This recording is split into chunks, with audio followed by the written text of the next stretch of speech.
damn it. Hey guys, and welcome to another episode of Keyboard Only Gaming. Today we'll be looking at Jamestown, Legend of the Lost Colony. This is a, some might call it a bullet hell shooter. It's a top-down scrolling shooting game. And it can get really brutal. No kidding. Because this game is pretty difficult, I think it's pretty difficult even on normal settings. I'm going to play on normal, just so I can hopefully concentrate and be able to talk. And one cool thing about the game is even though you can use your mouse at the main screen menu, right now I'm only using the keyboard. I'm moving this cursor around with the arrow keys. So it really is, you know, you can only play it, it's a game you can play only using your keyboard. Alright, let's see here. I'm going to go with Beam. I've unlocked Gunner, but I kind of suck with it. And this is probably a good starting ship too. But there's other ships you can unlock later. And I believe there's even more ships too you can buy with DLC. But I'm most familiar with Beam right now, so that's what I'm going to use. Jamestown is really unique because I'm not really sure what to call their art style. It maybe steampunk. It's like back in time with the colonist back in the 1600s, only it's in space. And it's like if, you know, the historical nations back then had gone to space and were fighting in space with aliens. It sounds kind of silly, but it's actually kind of cool. Let me skip this and get right into the game itself.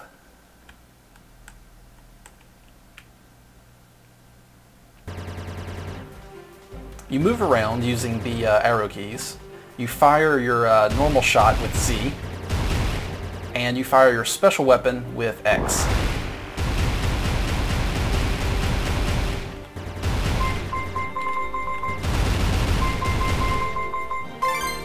As you collect gold, in the top left you'll notice I have a little meter up there. That's called the Vaunt meter, and when you vaunt, it projects a shield around your ship that eliminates enemy bullets. And it, oh, he's not on the ground. I didn't know I could crash into him. But vaulting projects a shield around your ship, which protects you, and it also increases your score multiplier temporarily. I don't too much care about my score. I mostly just care about getting through the level and beating it and not dying.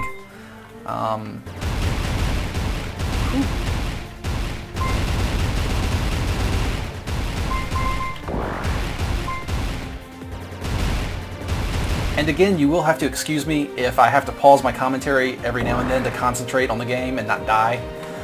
This is the easiest possible mode the game has right now. And this is the first level, so what you're seeing right now is about as easy as the game will ever get.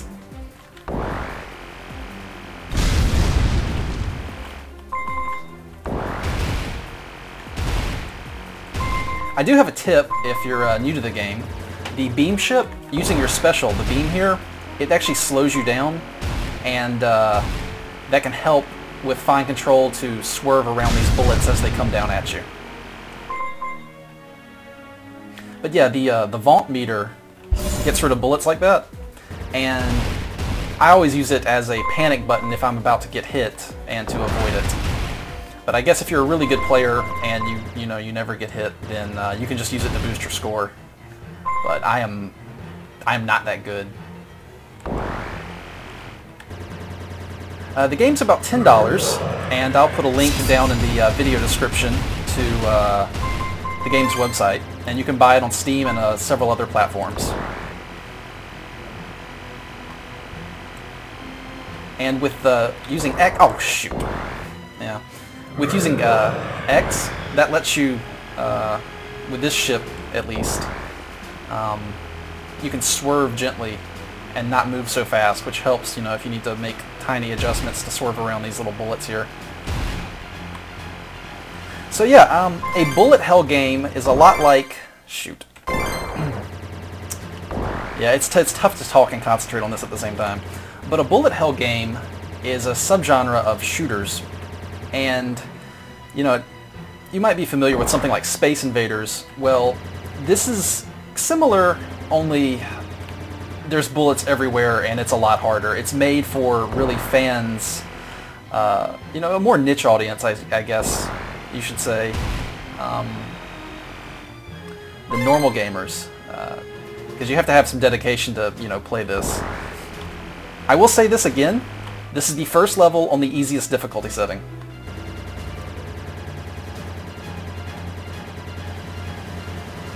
But you know you're in a bullet hell game when it looks like a fireworks display being sick on your screen. Oh shoot. Now one thing I want to have to point out if you're playing this, oh shoot, I'm gonna die again. It's so hard to talk. This is a hard game to show off. I'm gonna game over here in a second if I keep messing around. But you only get hit if your actual character gets hit. Let me see if I can show this off here. Come on, shoot at me again. Yeah, did you see how the bullet right there hit my, it passed over my ship, but didn't actually hit my guy inside of it?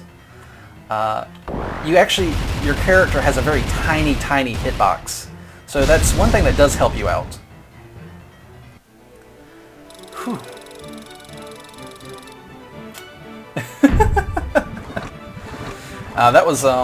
That was pretty sad. I've never actually done this poorly before, but that's because I'm trying to focus on talking and stuff. So the game does have a story, and it's pretty cool. And for a shooter game, if you're not afraid of some challenge, I would definitely recommend this. It's $10, which, you know, it's not too bad. I picked my copy of this up from the Humble Indie Bundle, so I got it for even less than that.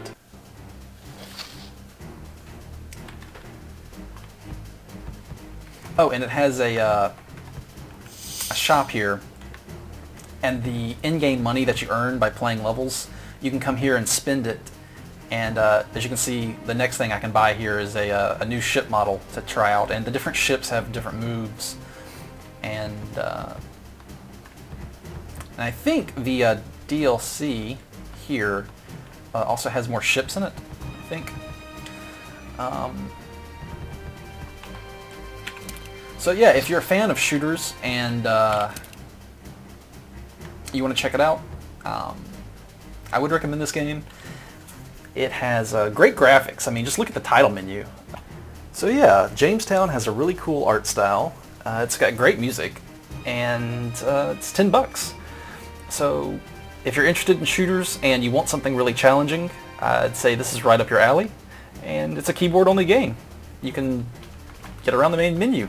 Scroll the cursor here with just the keyboard. It's kind of cool. So I hope I've given you a better idea of what this game's like and showed it off. And thank you very much for watching.